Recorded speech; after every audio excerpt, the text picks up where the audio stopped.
Oi, eu sou o Felipe e antes da história, deixa eu te contar uma coisa. Eu tenho alguns livros publicados de forma independente. E se você curte histórias de terror, o link para elas vai estar aqui embaixo. No meio do caminho é a história sobre o amor entre um casal de usuários de drogas. Assim Disse o Universo é um conto sobre determinismo. Satanás em Ré menor é sobre o pior lado humano na hora do desespero. Fios de Horror são mais de 10 histórias perturbadoras e, claro, 3 Pesadelos, que foi meu último livro lançado. Confere lá, e se você já leu, não se esquece de deixar a sua opinião. Agora sim, desliga as luzes, coloca os fones de ouvido e vamos pra história. Eu experimentei o aplicativo alugueumnamorado.apk e ainda tenho pesadelos. Era como um Uber, mas para namorados. De acordo com a sua biografia, Cameron adorava gatos. Perfeito. Eu estava na metade do processo de aluguel, que consistia em definir dia, horário e local, quando vi outro cara como desconto. Roman. Cabelo escuro, que era o tipo perfeito de sardas e um olhar distante. Seus olhos nem mesmo encontravam a câmera. Roman custava apenas R$30 e, de acordo com o banner ao lado de sua foto, ele iria embora em breve. Acho que foi assim que nossa história começou. Acionei o aluguel e recebi o recibo por e-mail. E, 3 semanas depois, estava sentada em um banco do parque com a cabeça dele imprensada em meu ombro, flores de cereja desabrochando acima de nós. Roman era como nenhum outro cara que conheci. Ele era amigável, um pouco desajeitado, mas de um jeito cativante, e me fazia sorrir. Eu estava alugando há quase um mês e queria tornar isso real. No entanto, o pedaço de plástico grampeado saindo de sua têmpora servia como lembrete, o que significava que ele estava fora dos meus limites. O aplicativo me enviava lembretes diários sobre isso. Roman não parecia se importar. Eu não tinha certeza se ele sabia que estava lá. Eu te amo, Sarah, ele murmurou. Eu disse que voltaria, não disse? As palavras de Roman sacudiram algo dentro de mim. Um arrepio percorreu a minha espinha. Meu nome não era Sarah. Eu me endireitei. Quem é Sarah? Roman inclinou a cabeça e eu poderia jurar que seus olhos falharam, indo para a esquerda e para a direita, um redemoinho de luz não natural iluminando sua íris. Não pude evitar, estendendo as mãos trêmulas e arrancando o pedaço de plástico de sua têmpora. Foi como tirar uma etiqueta de um brinquedo. Mas continuou, uma longa coisa de plástico se alimentando diretamente em sua cabeça. Reprimi um grito, deixando cair a etiqueta, meus dedos vermelhos e escorregadios. Sarah, Roman disse, mais alto, e então piscou, balançando a cabeça. Ela é minha namorada. Seu corpo sacudiu, os dedos cerrados em punhos. Roman deu um pulo de repente, os olhos frenéticos acordados. Que porra é essa? Ele tropeçou para trás, caindo sobre si mesmo. Quem é você? Onde é que tá a Sarah? Quando não consegui responder, seus dedos acariciaram cuidadosamente sua têmpora direita. Que merda! Roman respirou. Você tirou essa coisa. Ele me agarrou, dessa vez com força. A gente tem que ir, ele disse. Agora mesmo. Antes que esses filhos da puta descubram que eu... Quando a luz desapareceu de seus olhos, seu corpo caiu no chão. Uma mulher vestida de vermelho apareceu. Eu peço desculpas pelo mau funcionamento, ela me disse, quando homens mascarados pegaram Roman e o levaram embora. Pensei muito naquele dia. Ontem, encontrei uma garota de aparência desgrenhada, com uma porção de pôsteres de desaparecido. Eu me peguei olhando para uma versão de Roman. Algo que ele pode ter sido um dia. Dentes tortos exibindo um sorriso, os braços em volta dela. Ele parecia uma pessoa diferente. Os olhos da menina estavam cheios de lágrimas, uma das mãos esfregando levemente a barriga de grávida. Por favor, ela sussurrou. Você viu meu namorado?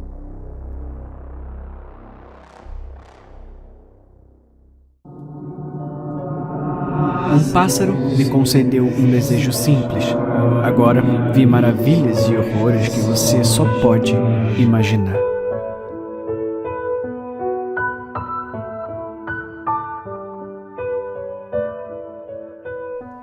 Poucos dias depois do meu 30º aniversário, salvei a vida de um gaio azul, assustando meu gato num momento crucial. Grato, o pássaro me concedeu um desejo. Infelizmente, o gaio também estava impaciente e só me deu 15 segundos para decidir. Eu sempre quis ser menor, eu disse, e era verdade. Como uma mulher de mais de 1,98 m, recebo constantemente olhares curiosos e lembretes de que o mundo não foi construído para mim. As roupas não cabem, os carros são muito pequenos e os únicos homens que querem namorar comigo são fetichistas. Sim, disse o gaio azul, antes de voar em busca de minhocas. No dia seguinte acordei e tinha 1,72 m. Entrar no carro foi incrível. Parecia que eu tinha embarcado em um avião e passado para a primeira classe. Ninguém na rua sequer olhou para mim. Fui para uma loja de roupas e comprei um guarda-roupa totalmente novo, tudo que tivesse nas prateleiras. Saí pelas portas com os braços carregados de sacolas de compras e tive que me conter para não começar a cantar. Na manhã seguinte, eu tinha 1,34 m. Nenhuma das minhas roupas novas serviu. Lá fora, as pessoas estavam olhando novamente. Não conseguia alcançar os pedais do meu carro. Corri para o meu quintal e gritei com o gaio azul, mas ele simplesmente se assustou. Talvez nem fosse o mesmo pássaro. Entrei, chorei e assisti TV. Durante todo o dia, o cobertor parecia cada vez maior e, quando me medi, pouco antes de dormir, tinha 1,20 m. Na manhã seguinte, eu não tinha mais do que 30 centímetros de altura. Sair da cama foi assustador. Agarrei-me ao lençol ajustado e desci de rapel pela lateral do colchão e, finalmente, caí no chão. Roubei roupas de uma velha Barbie que minha sobrinha havia deixado no meu escritório e saí pela porta do gato. Lá fora, gritei novamente com os pássaros e eles me olharam com fome. "Por que você fez isso comigo?" Eu gritei. "Eu salvei você!" Um gaio azul voou e me examinou. "Você? Rato?" Ele perguntou. "Você? Engraçado." E percebi que o pássaro não era malicioso. Era um idiota. "Por favor," eu disse. "Você não pode desfazer o desejo?" "Minhoca!" gritou o pássaro, e ele voou para brigar por um pedaço de minhoca com outro gaio azul. No final do dia, eu tinha menos de 2 centímetros de altura. Pela primeira vez, o medo realmente se instalou. Eu ficaria cada vez menor. Talvez eu eventualmente desaparecesse, ou talvez não existisse desaparecimento. Talvez você pudesse ficar cada vez menor, infinitamente. Eu não tinha certeza, mas eu sabia que, no que dizia respeito à minha antiga vida, eu estava basicamente morta. Um pequeno fantasma andando pelo mundo despercebido. Naquela noite tentei dormir no calor de um guardanapo de papel que havia deixado cair alguns dias antes, tremendo de frio e medo, imaginando o que amanhã traria. Tornou-se difícil dizer o quão pequena eu estava no dia seguinte. Eu só sabia que as fibras da toalha de papel se estendiam como uma teia de aranha grossa e enorme que se estendia em todas as direções. Ao meu redor, eu agora sentia os movimentos de ácaros aterrorizantes que se elevavam sobre mim como grandes feras sobrenaturais. Eles me examinaram com seus olhos gananciosos e abriram a boca para revelar dentes mais afiados que cabelos finos.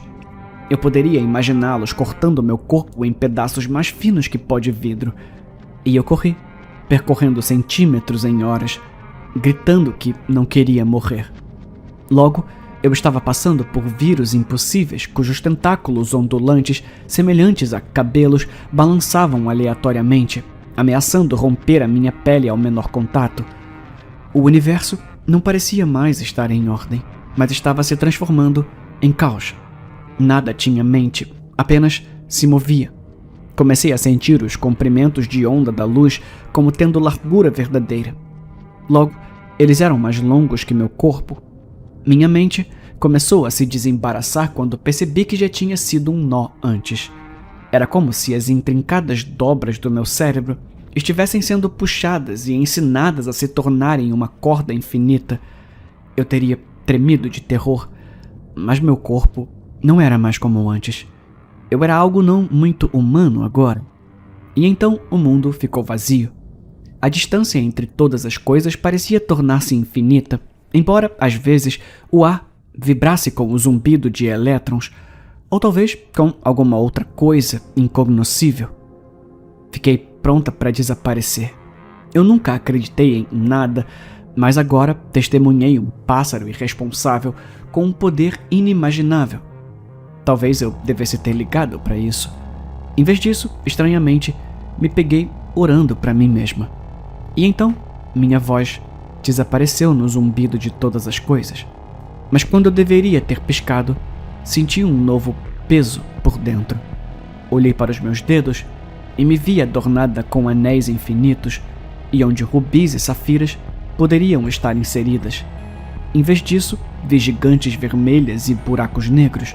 Galáxias inteiras eram manchas e cicatrizes em meus braços, mas continuei encolhendo. Logo, a maior estrela que me adornava era o nosso pequeno Sol. E então ele também desapareceu, substituído por gigantes gasosos e depois por mundos rochosos menores.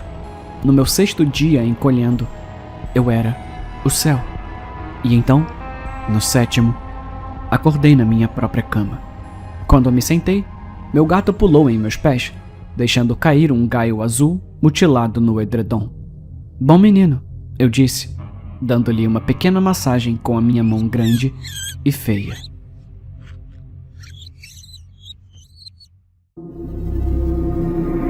Privação sensorial.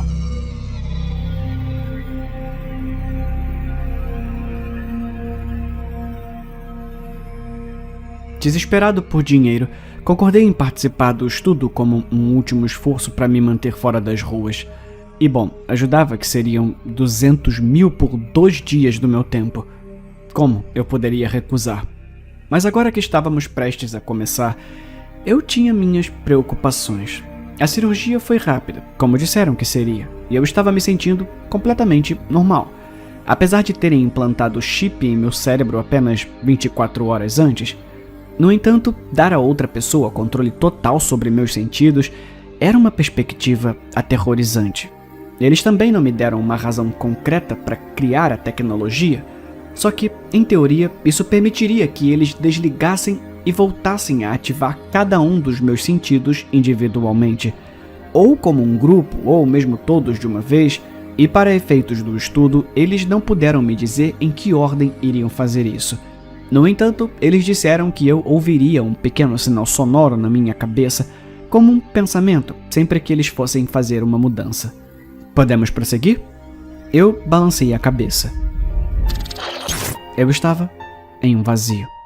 Percebendo rapidamente que não tinha noção de nada, entendi que eles começaram desligando tudo de uma vez. Nenhuma visão, nenhum som, nenhum cheiro, nenhum sabor, nenhuma sensação. As batidas do meu coração desapareceram. A cadeira na qual eu estava amarrado desapareceu. Envolvido na escuridão e no silêncio, entrei em pânico enquanto me perguntava se estar morto era isso. Então, ouvi uma voz, um sussurro em minha mente. Eles estão removendo seu dedo indicador direito. Que porra é essa? Eu gritei mentalmente e, talvez em voz alta, não conseguia ouvir nem sentir minhas cordas vocais se moverem. A visão voltou. Meu dedo havia sumido. O sangue estava se acumulando no chão abaixo dele. Minha visão foi capturada novamente. Ah, e agora a sua perna esquerda. A audição voltou. Uma serra zumbia em algum lugar bem na minha frente. Mais uma vez, comecei a gritar internamente e, com muita esperança, externamente. Não, por favor, Deus, não! Eu estava surdo, mas podia sentir. Dor. Uma agonia insuportável na mão direita e na perna esquerda, abaixo do joelho. De volta ao vazio. E finalmente, a facada no peito. Suplicando agora, rezei para que eles pudessem me ouvir. Por favor, não faz isso. Eu não quero morrer. Gosto e cheiro. Sangue na minha boca. Achei que devia ter tossido, que provavelmente me esfaquearam no pulmão. A dor voltou. agora como um fogo incandescente em minha caixa torácica, onde eu tinha certeza que haviam enfiado a faca. Mais uma vez, para o vazio. Obrigado por participar do nosso estudo.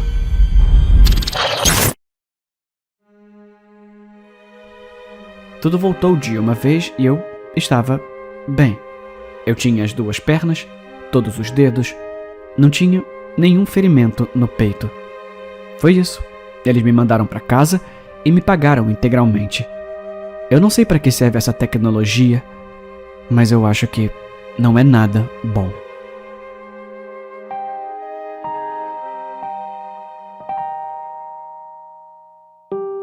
Imagine que você abre a porta e na frente dela está uma pessoa que aparentemente sabe tudo sobre você. O cara parecia tão presunçoso quanto eu imagino um vendedor de porta. Honestamente, eu nem sabia que eles ainda existiam. Quero dizer, parece um pouco intrusivo e um tanto antiquado, especialmente porque esse cara em particular não parou de chamar até que eu finalmente abri a porta. Bom dia, senhor. Como está indo sua manhã? Ele era notavelmente alto, mas com uma ótima postura. Ele teve que olhar para baixo para mim enquanto falava. Bem, obrigado. Bom ouvir isso. Então, você ainda não tem nenhum problema com parasitas aqui, não? Eu dei a ele um olhar confuso. Sinto muito. Você não deve estar sabendo. Seus pais não lhe contaram? Achei que eles tinham contado a você antes de partir para a Espanha. Que luxo tirar férias em janeiro. Eu estava parado na porta, com o pé do lado de fora para garantir que ele não decidisse entrar. Eu tinha mais 2 reuniões e não estava com disposição para ouvir algum discurso de vendas. Eu sinto muito por meus pais não terem falado nada sobre parasitas. Você tinha hora marcada? Eu nem questionei por que ele imediatamente assumiu que eu era filho deles, mas ele estava certo. Meus pais me pediram para vigiar a casa, visto que eu trabalho remotamente de qualquer maneira. O homem riu. Sinto muito. Comecei a conversa de todas as maneiras a mais estranha. Eu nem me apresentei, que bobagem. Meu nome é Jonathan Musterman. Eu trabalho para Parasitas Limitada. Muitos vizinhos tiveram problemas recentes em suas casas e, sabe... você é do controle de pragas? Eu levantei uma sobrancelha. Ele definitivamente não estava vestido como alguém que queria matar alguns insetos. Ele balançou a cabeça vigorosamente. Não. Eu não quero matar nada aí dentro. Eu estou aqui simplesmente para deixar uma amostra, e se você quiser, pode me ligar. Fácil. Sabe, se eles encontrarem o caminho para dentro... Olha, eu sei que você pensa que eu tô tentando vender algo que você não precisa, mas você tá simplesmente errado, Owen. Claro, ele já sabia o meu nome também. Eu abri minha boca, mas ele me cortou. Tudo bem, eu não quero mais incomodá-lo. Imagino que não queira que seus colegas esperem muito. O quê? Ele começou a vasculhar sua mala e tirou um envelope preto. Aqui, é praticamente autoexplicativo. Sorriu Jonathan. Diga olá para seus pais por mim quando falar com eles. Foi uma maneira completamente estranha de começar a minha manhã, mas fiquei feliz por ele ter ido embora. À tarde, a porta tocou de novo e eu já temia quem estaria atrás dela. Achei que o tal do Jonathan já tinha voltado para perguntar o que eu achava da amostra dele que eu nem tinha aberto. Então, fiquei positivamente surpreso ao abrir a porta para um rosto familiar. Mila? E aí, Owen? Ela sorriu e me deu um grande abraço. Mila era a filha de nossos vizinhos e éramos amigos quando crianças. A minha mãe me disse que você estava aqui. Eu pretendia passar por aqui mais cedo, mas tenho alguns trabalhos para fazer. Posso entrar? Sim, claro. Eu estava prestes a fechar o meu laptop já. Caminhamos direto para a sala e nos sentamos no sofá. Eu nem sabia que você estava na cidade. Quanto tempo você vai ficar? Eu perguntei a ela. Mila se mudou logo após o colegial, então nos vemos apenas ocasionalmente quando estamos em casa, durante as férias. Ela franziu a testa. Pouco, mas eu vou sair de novo essa noite. Na verdade, eu tenho que sair bem cedo amanhã de manhã, mas devo estar de volta em alguns dias. Então você não vai ter que morrer de tédio, eu vou estar por aqui. Tenho que admitir que fiquei um pouco decepcionado. Não havia muitas pessoas na cidade com quem eu ainda estivesse em contato. Bem, eu não tô sozinho. Hoje eu recebi uma visita muito interessante. Eu sorri. Um cara da Parasitas Limitada. Comecei a contar a ela sobre meu estranho encontro com Jonathan e, para ser honesto, não tinha percebido o quão absurdo era até que disse tudo em voz alta. Merda, aquele cara nos incomoda o tempo todo também. Ela disse, ele é tão assustador, sei lá. Sempre tenta encontrar uma maneira de entrar e eu nunca vi um caminhão ou qualquer outra pessoa dessa empresa esquisita. Ele te deu alguma coisa? Ah, sim, algumas amostras, mas eu nem sei o que é. Joga fora. Seu olhar estava todo sério agora e sua voz severa. Embora eu acredite ter ouvido algum medo nela. Olha, é difícil de explicar, mas algo sobre ele é realmente errado. O que quer que ele tenha te dado provavelmente não é bom. Ele vai usar isso como um motivo para entrar na sua casa. E você não vai conseguir se livrar dele. Eu engoli em seco. Não é mais como se eu fosse uma criança, mas de repente me senti muito estranha por estar sozinho nessa casa. Sim, você tem razão, eu vou jogar fora. Pra ser honesto, eu realmente não estava planejando encontrar com ele de novo, mas você acha que ele é perigoso ou algo assim? Ela deu de ombros. Não sei, é mais um sentimento, mas é melhor prevenir do que remediar, certo? Mila pediu pizza e ficamos assistindo um filme até que quase adormeci. Foi ótimo vê-la novamente e colocar tudo em dia, especialmente porque meus dias geralmente pareciam os mesmos em casa. Mesmo café da manhã, mesmo local de trabalho, mesma mercearia, exatamente a mesma rotina. Então era muito mais fácil perceber as irregularidades. Para começar, esqueci um dia inteiro de trabalho. Acordei, entrei no meu notebook e fiz o café da manhã, que tomei na frente da televisão, onde fiquei até sentir fome de novo. Encontrei aleatoriamente alguns documentários no YouTube e, de alguma forma, continuei mudando para mais e mais deles. Com o almoço no colo, continuei assim até escurecer. Tive muita sorte de ninguém da minha equipe ter tentado entrar em contato comigo naquele dia, porque eu não seria capaz de explicar o que havia acontecido. Meu cérebro entrou no piloto automático como se fosse um domingo preguiçoso. E a parte mais estranha é que eu não conseguia nem dizer o que estava assistindo o dia todo. Quando a noite chegou, fiquei tão assustado com o que tinha acontecido que desliguei o laptop e a TV e fui correr para clarear a cabeça. Nada disso jamais havia acontecido comigo e tive a sensação de que estava ligado a Jonathan. Mais tarde, naquela noite, decidi ligar para os meus pais e perguntar sobre ele. Nenhum deles jamais ouviu falar de um Jonathan e ambos juram que ninguém como ele jamais tocou sua porta. Esquecer o trabalho era lamentável, mas ainda não necessariamente perigoso. Mas então, outras coisas começaram a acontecer. Acordei de manhã e notei que o fogão estava ligado e a cozinha inteira parecia uma bagunça. Embora eu não usasse o fogão há 2 dias, percebi no meio da noite quando fui buscar um copo d'água. Completamente apavorado, eu desliguei, feliz por não ter colocado fogo em nada, mas ainda completamente fora de mim. Fui ao banheiro jogar um pouco de água no rosto e foi aí que perdi completamente o controle. Olhei no espelho para o meu rosto que, de alguma forma, não parecia mais pertencer a mim. Você sabe como não se sente como você, mesmo quando olha por muito tempo? Foi quase assim, mas muito pior, porque antes que eu pudesse me afastar do espelho, o lado esquerdo do meu rosto começou a se contrair. O canto da minha boca lentamente se moveu para cima e era como se uma parte de mim estivesse tentando sorrir. Tentei empurrá-lo para trás, mas então meu dedo indicador esquerdo puxou o canto da minha boca ainda mais alto. Eu gostaria de ter chamado alguém. Talvez fosse tudo psicológico. Estresse, ficar sozinho por muito tempo, estava bagunçando a minha mente. Infelizmente, em vez de buscar ajuda nessas situações, muitas vezes nos escondemos ainda mais, com medo da reação que podemos receber dos outros. Não sei dizer se esse foi realmente o meu processo de pensamento. Tudo o que sei é que finalmente me afastei do espelho e fui dormir. Eu deveria ter pedido ajuda. Eu sou incrivelmente teimoso e realmente costumava acreditar que estava no comando das minhas ações, mas lentamente a outra coisa estava assumindo. A coisa que sorriu para mim no espelho. Eu queria acreditar que era outra pessoa que estava fazendo isso comigo, mas então encontrei todas as filmagens. De um modo geral, suspeito mais da maneira como nossos telefones coletam dados sobre tudo o que fazemos, mas eu lembrei de como isso pode ser útil. Porque, ao que parece, o outro eu estava usando o meu telefone. Primeiro, eu verifiquei o meu histórico do YouTube. Aparentemente, todos os documentários que assisti eram sobre vermes. mas não me lembro de ter visto nenhum deles. Eu sabia que precisava ir a uma terapeuta ou talvez até ao hospital. Perder grandes pedaços de memória assim não era normal. Mas isso foi antes de eu verificar a minha galeria. Tinha 2 vídeos novos que não me lembro de ter gravado. O primeiro começa no jardim.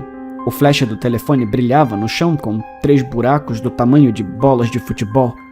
Não precisamos deles agora, mas vamos escondê-los aqui até ficarmos com fome. Uma voz falou. A minha voz. Claro, não soou como eu ouço na minha cabeça, mas eu já tinha ouvido gravações minhas antes. Então, minha mão entrou no quadro e jogou pequenas criaturas em cada buraco. Esquilos, eu acho, e eles definitivamente pareciam mortos. Meu estômago começou a revirar com a visão e meu coração começou a acelerar.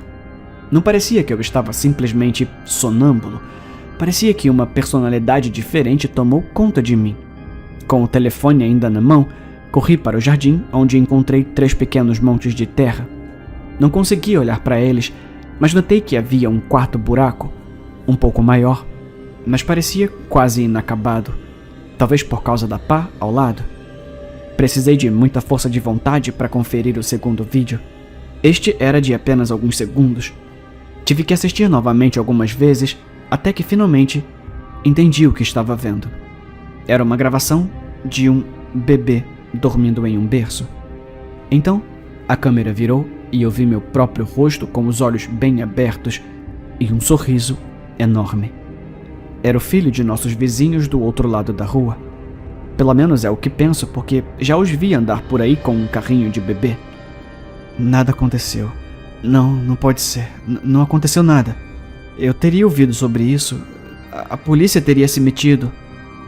Sussurrei para mim mesmo, minha respiração ficando cada vez mais rápida. Com a mão trêmula, comecei a digitar o número da polícia. Se eu realmente fiz essas coisas, mas não conseguia me lembrar, precisava ser preso, antes que qualquer coisa acontecesse com aquela criança. Mas enquanto eu estava pronto para ligar, simplesmente não podia. Não tenho certeza se era medo do que aconteceria ou se a outra parte de mim estava me impedindo. Então, meu olhar pegou algo no chão. Um envelope preto.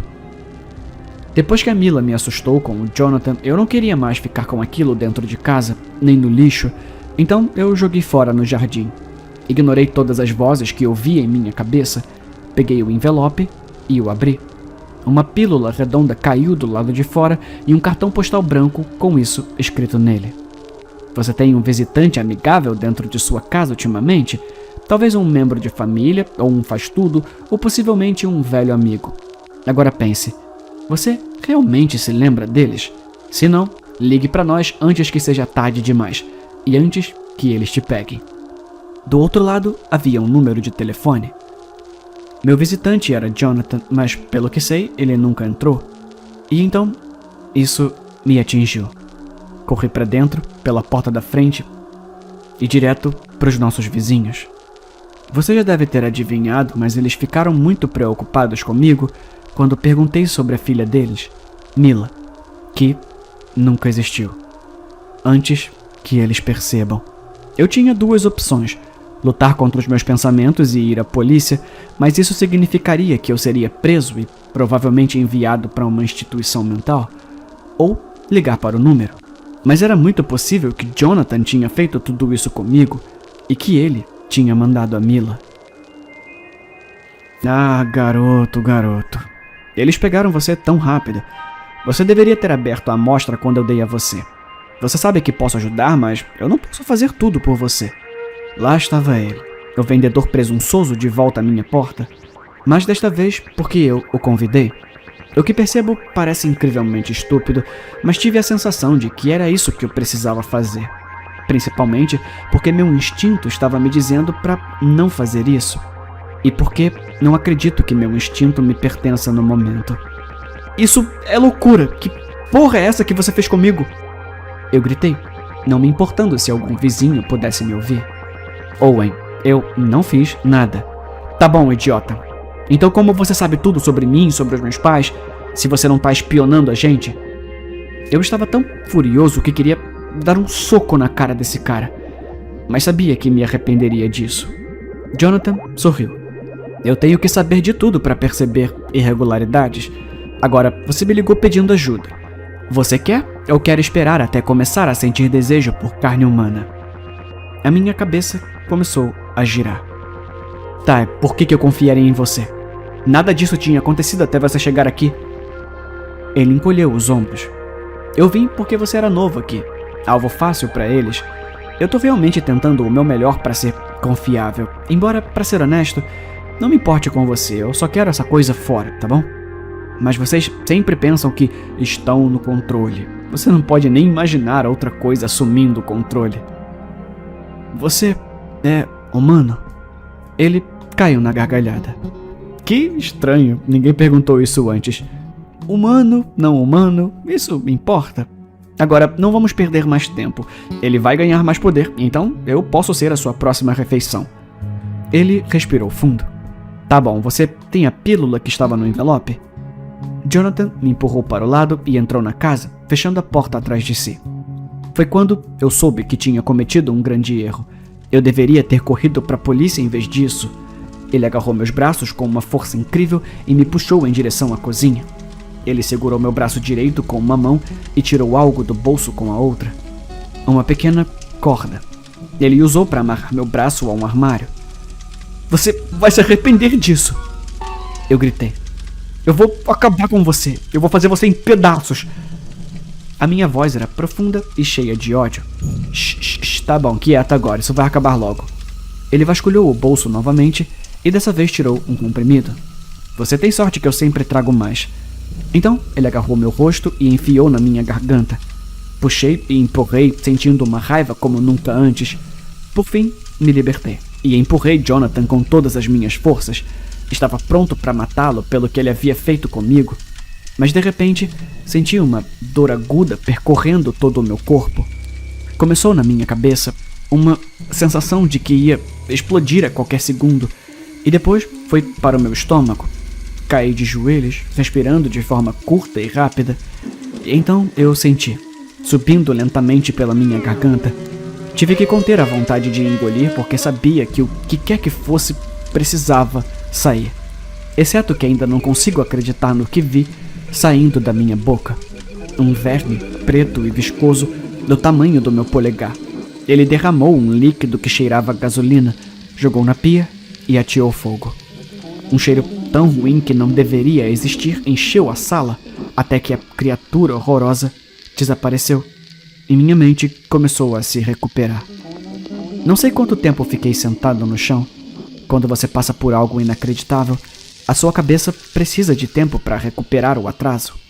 Eu quase esqueci que ele estava lá, até o homem alto se aproximar e me dar um copo d'água.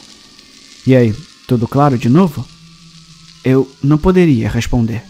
Você não precisa acreditar em mim, mas eu realmente não fiz isso. Quero dizer, eu não tô fazendo isso pela bondade no meu coração também. Eu fui contratado para matá-los. Finalmente, minha voz voltou para mim. Contratado por quem? Ah, cara, você não vai querer saber. Essas criaturas estão conectadas a um monte de outras merdas acontecendo no mundo. Tipo, o quê? Ele balançou a cabeça. Olha, eu não deveria falar sobre isso. Acredita em mim, tem coisas acontecendo nesse momento que você nem quer pensar. Você mora em uma das cidades menos bagunçadas. Ele disse isso e saiu. E pela primeira vez, eu notei algo estranho sob sua pele.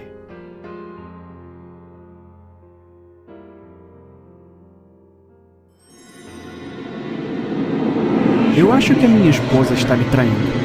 E essa noite eu vou descobrir, com certeza. A minha esposa não era ela mesma há algum tempo. As diferenças eram pequenas. Ela sorria um pouco mais e se vestia de maneira um pouco diferente. Alguém que não a conhece bem poderia não ter notado nenhuma mudança. Mas eu percebi. E por mais que eu quisesse acreditar que havia uma explicação inofensiva, no fundo, eu sabia a verdade. Havia outra pessoa. Então, eu a segui. Essa manhã, ela foi até a academia, como sempre. Sempre admirei o quanto ela trabalhou duro para se manter em forma Certamente não poderia contestar os resultados. Depois ela foi até o shopping. Eu a segui, disfarçadamente. Ela subiu o saguão e finalmente entrou em uma Victoria's Secret. Esperei do lado de fora, olhando para as vitrines das lojas para permanecer discreto. Eventualmente, ela apareceu carregando 2 sacolas. Eu não sou bobo. Eu sabia o que as mulheres compram em lojas como essa. Ela nunca usou nada assim para mim. Eu nunca pensei nela como esse tipo de mulher. Claramente, ela comprou para ele. Depois disso, eu a segui pela cidade até ela parar no estacionamento de um hotel de luxo. Como ela poderia pagar por isso? Ele deve ter pago por isso. Eu sabia o que eles estavam fazendo, mas precisava ver com meus próprios olhos. Ao entrar no hotel, reservei um quarto e disse à recepcionista que tinha uma boa amiga comemorando uma ocasião especial no andar de cima e queria mandar uma garrafa de champanhe para ela. A atendente concordou prestativamente.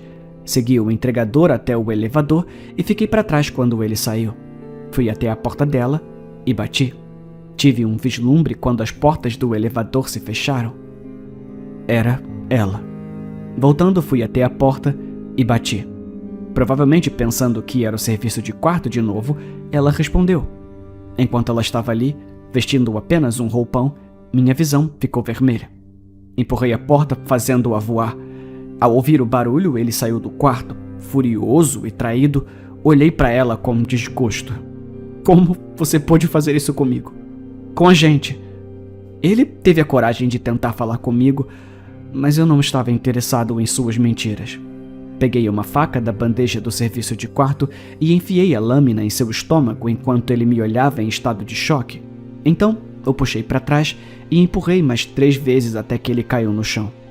Com minha raiva se dissipando, me virei e estendi a mão para Amanda, pronto para aceitar o seu pedido de desculpas e deixar isso para trás. Mas em vez disso, ela gritou. Estendendo a mão para acalmá-la, eu acidentalmente a esfaqueei. Ela caiu e eu observei a luz desaparecer de seus olhos. De novo. Droga. Essa foi a 7ª vez que a encontrei. Ela muda constantemente de aparência. É muito frustrante. Mas eu sabia que, eventualmente, iria convencê-la a voltar para casa. E ficaríamos juntos, para sempre. Não importa quantas vezes eu tiver que matá-la. O guia definitivo para atrair as mulheres e ser adorado por elas.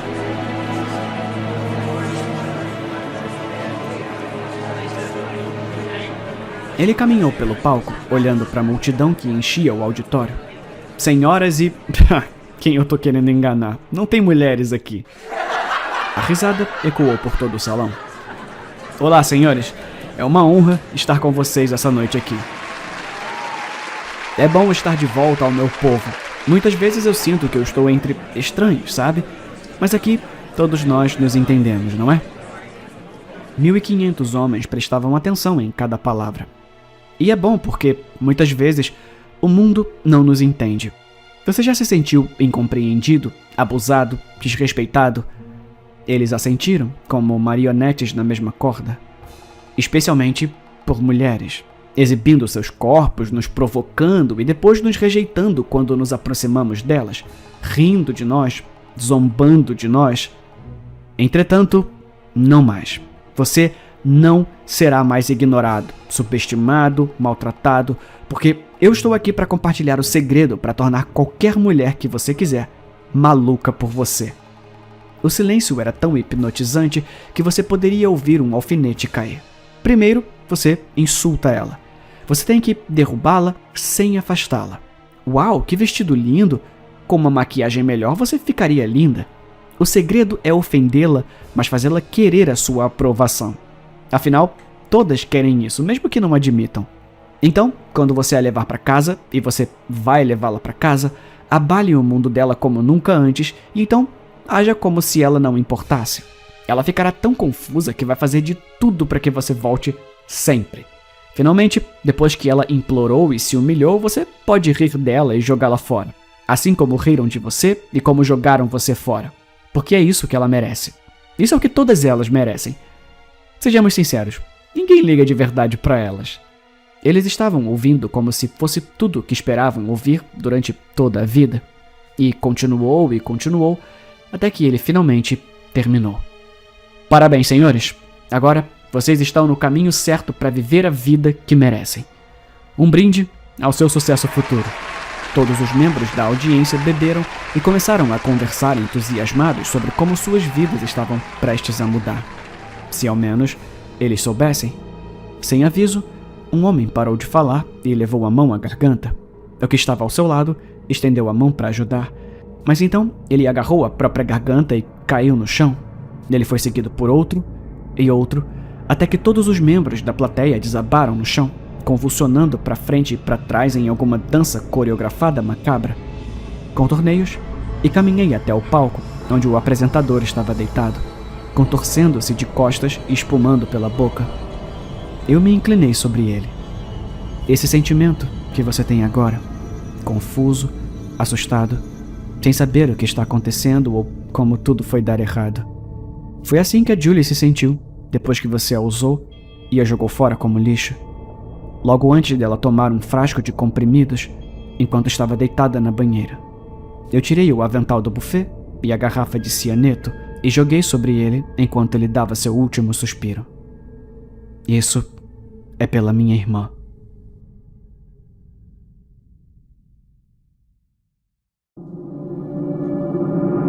O meu marido tem mau hálito.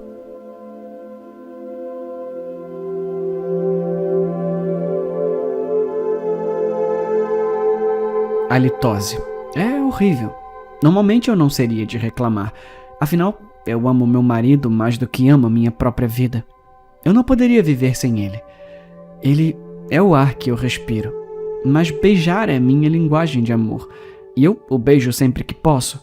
Comprei todo tipo de enxaguante bucal, pasta de dente especial, essas pequenas ferramentas para facilitar o uso do fio dental. E ele nem sequer tocou nelas. Em sua defesa, ele tem estado um pouco deprimido ultimamente. Ele não sai da cama há uma semana. Ele tá fedendo um pouco, não apenas a sua respiração. Eu dei banhos de esponja nele. Eu sou enfermeira, então eu tô familiarizado com isso. Eu tento animá-lo. Digo a ele o quanto ele significa pra mim e quanto o amo o tempo todo, mas ele simplesmente ignora. Honestamente, ele não disse uma palavra pra mim durante toda a semana. Ele está me dando o tratamento do silêncio. Não consigo resolver tudo de uma vez, então eu tô focando no mau hálito. Eu liguei pra minha irmã, Natalie. Ela é dentista. Peço a ela que venha e faça uma rápida inspeção em meu marido. Ela pergunta se está tudo bem. Eu pergunto por quê. E ela diz porque meu marido não trabalha há uma semana. Eu nem pergunto como ela sabe disso. Apenas digo a ela para, por favor, vir até aqui. Quando ela chega, ela parece nervosa. Eu a levo para o quarto principal. Ela engasga. Meu Deus, ele tá morto? Bem, eu tenho que confessar que ele não tá bem. Ela corre até ele e coloca a mão em sua bochecha. É que eu encontrei um telefone secreto no carro dele. Tinha ligação apenas para um número. Eu sabia o que aquilo significava. Eu não estava prestes a perder o meu marido perfeito. Eu o amo demais. Então, quando ele estava dormindo, eu talvez tenha causado uma lesão na coluna.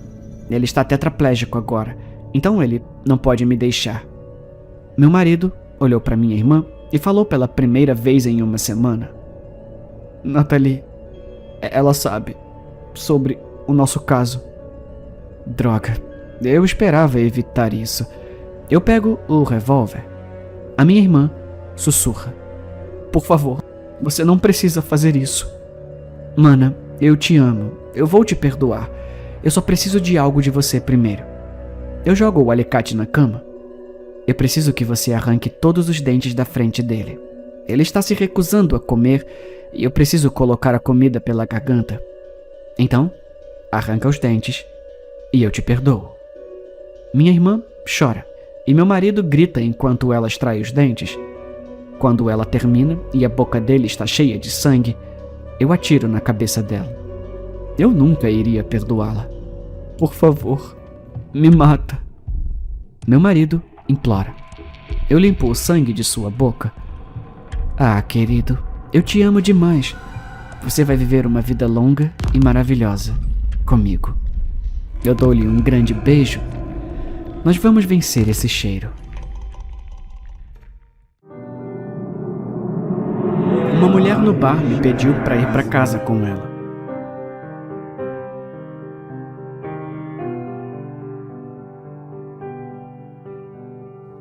Depois de 3 uísques com Coca-Cola, uma mulher se aproximou de mim no bar e sussurrou em meu ouvido. Ei, que tal ir para minha casa? As meninas nunca vêm até mim. Sou eu que tenho que pedir que elas vão para casa comigo, e elas geralmente demoram um pouco para serem convencidas. Essa não. Ela era toda profissional, sem besteira. Isso me pegou desprevenido, mas definitivamente me excitou. Para ser honesto, ela não era realmente o meu tipo. Cabelo preto, maquiagem escura e tatuagens da cabeça aos pés. Ela era emo, ou gótica, ou ambos, ou até algo entre os dois. Eu realmente não sabia e não me importava. Eu estava feliz por não ter que lutar para transar pela primeira vez. De volta à casa dela, ela perguntou se eu queria uma bebida. Claro, eu disse. Manda tudo o que você tem. Ela voltou com 2 canecas de café cheias de tequila e gelo. Desculpa não ter o copo certo. Ah, quem precisa disso? Eu disse, tomando um gole. Então, você tem uma tatuagem favorita? Ela começou a listar suas tatuagens favoritas e o que elas significavam para ela, mas para ser sincero, eu nem estava ouvindo. Não havia sangue fluindo pro meu cérebro, se é que você me entende, e eu não conseguia prestar atenção. Você tem mais, sabe, aí embaixo? Eu disse, apontando para a camisa dela. Ela sorriu e tirou a camisa com um movimento sexy. Eu queria estender a mão e sentir, mas parei quando vi as tatuagens em sua barriga. O seu peito estava coberto com uma dúzia de retratos realistas de caras. Eles pareciam tão reais, quero dizer, perfeitamente fotorrealistas, como se fossem pular de sua pele. Quem diabos são todos esses caras? Perguntei. Ah, vamos ver. Ela disse, apontando para a barriga e percorrendo as costelas. Esse é o Elliot, esse é o Calvin, esses aqui são Armando e o Jackson. Não, quem são eles? Eles são familiares ou algo assim? Ah, não, querido. Eles são estupradores. Meu coração afundou no peito e comecei a me sentir tonto. Tentei me levantar para sair, mas caí de volta no sofá. Eu já tinha visto isso antes. Você batizou a minha bebida, sua vadia. Ah, eu não sou uma vadia. Ela sorriu. Eu sou uma bruxa muito trabalhadora. Deslizei do sofá, de cara no chão. Tentei rastejar para longe. Eu não sou o que você tá pensando. Eu balbuciei. Não adianta negar agora. Ela disse. Apenas durma. Esse feitiço vai demorar apenas 1 minuto. Tudo ficou preto. Quando acordei, tudo parecia errado. Eu não conseguia me mover, mas conseguia ver. Havia um espelho, só que eu não estava na frente dele. Ela estava. E tinha uma nova tatuagem. Eu fui tatuado em seu torso entre os outros homens.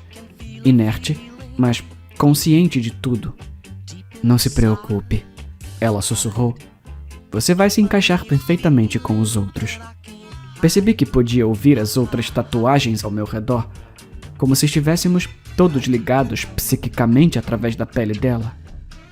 Eles estavam todos gritando.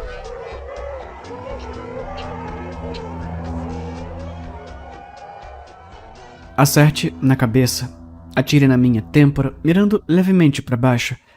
Eu preciso que a bala percorra a distância mais curta possível através do meu cérebro antes de atingir o hipocampo. Se eu tiver sorte, a sensação do tiro atravessando meu crânio durará apenas algumas décadas.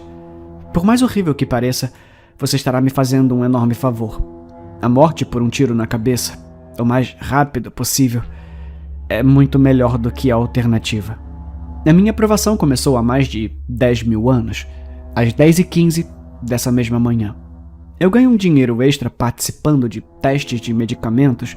Eu sou um sujeito saudável que toma medicamentos experimentais para ajudar a aliviar os efeitos colaterais. Já foi um medicamento para os rins, algumas vezes foi algo para pressão arterial ou colesterol. Essa manhã, me disseram que a droga que tomei era uma substância psicoativa destinada a acelerar a função cerebral. Nenhuma das drogas que eu testei até agora fez alguma coisa por mim, no sentido recreativo. Em outras palavras, nenhuma das drogas que testei me deu um efeito matador, nem me suavizou, nem nada. Talvez eu sempre tenha acabado no grupo do placebo, mas nada do que eu testei me afetou. A droga de hoje era diferente. Essa merda funcionou. Eles me deram um comprimido às 10h15 da manhã e me disseram para ficar na sala de espera até que me ligassem de volta para fazer alguns exames. Apenas cerca de 30 minutos, disse o assistente de pesquisa. Eu me deixei cair no sofá da sala de espera e li alguns artigos de um exemplar do Psychology Today que estava sobre a mesa de centro. Eles não me ligaram de volta quando terminei o artigo. Então, peguei um jornal e li de capa a capa. E então li um artigo da Scientific American. Por que eles estavam demorando tanto? Virei lentamente a cabeça para olhar o relógio de parede. Eram apenas 10h23. Eu li todas as 3 revistas em 8 minutos. Lembro-me de pensar que esse seria um longo dia. E, bom, eu tinha razão.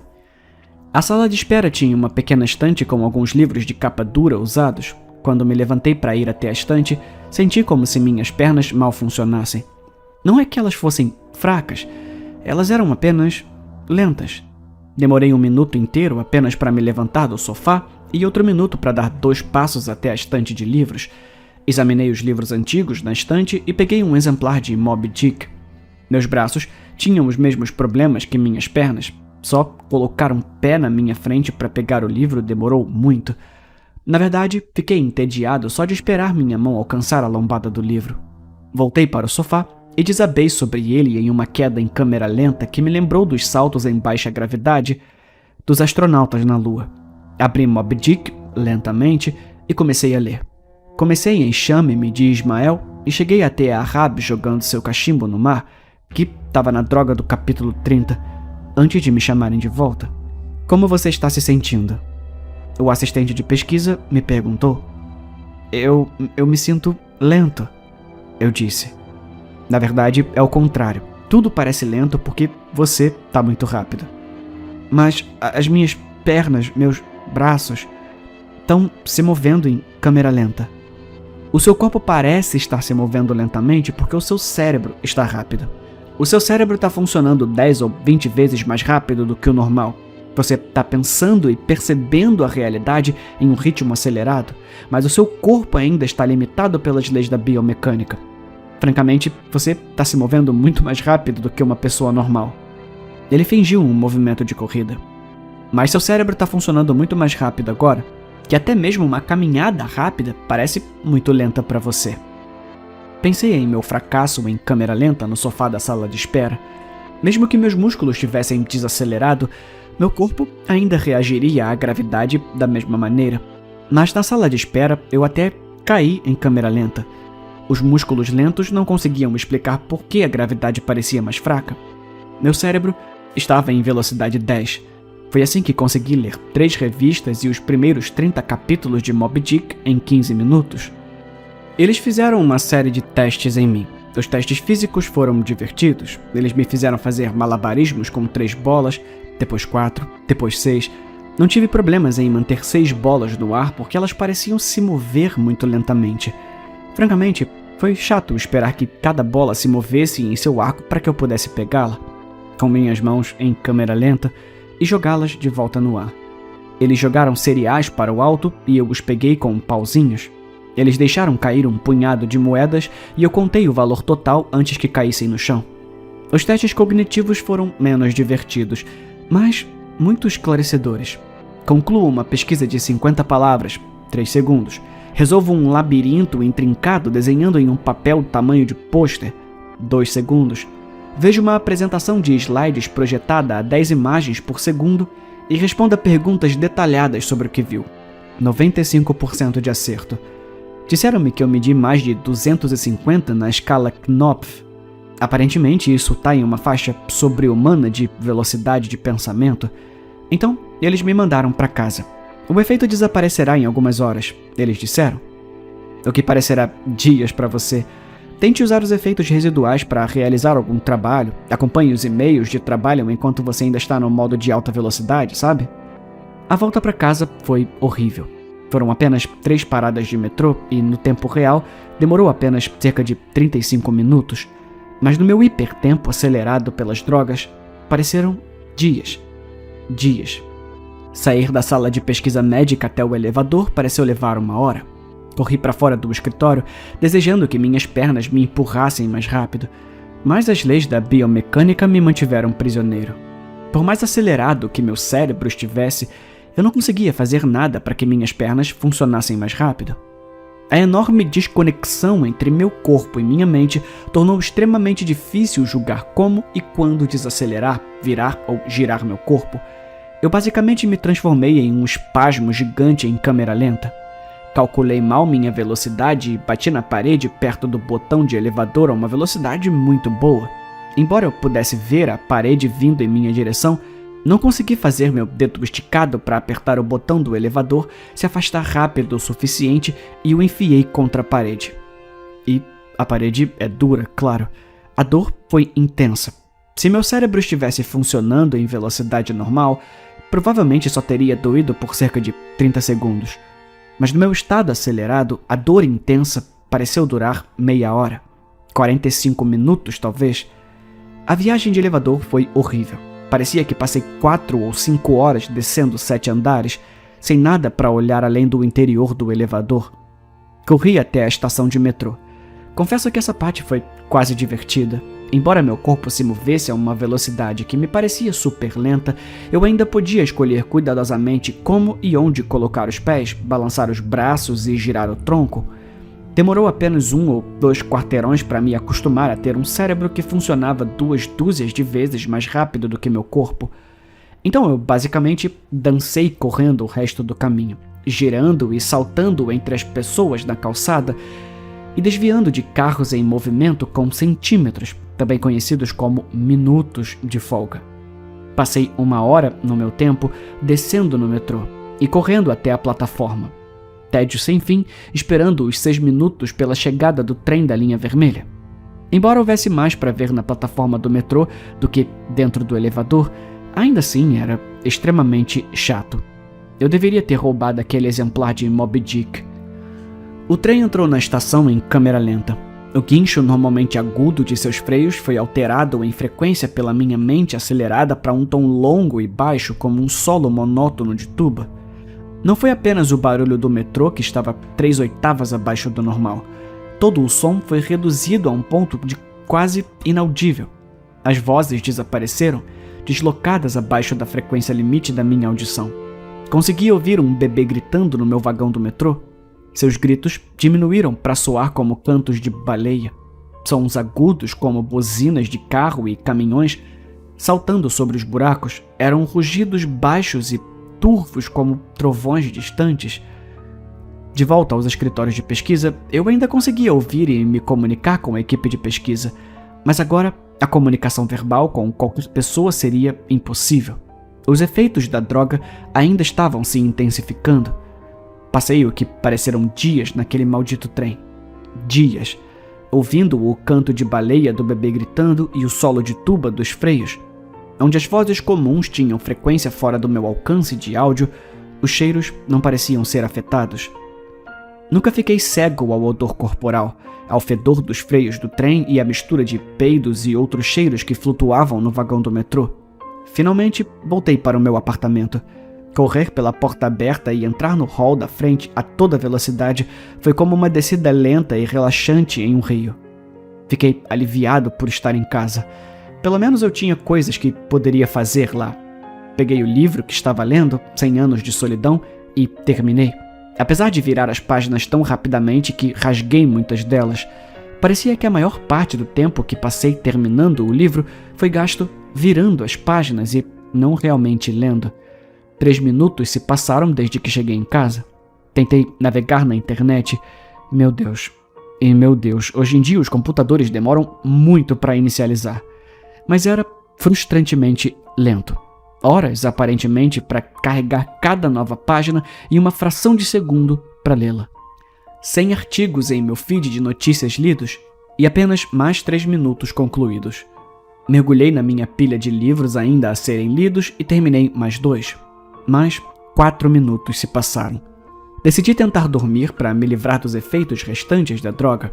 Infelizmente, seja qual for a parte da minha mente responsável pela percepção, a parte que foi acelerada a hipervelocidades pela droga não é a mesma que governa o sono.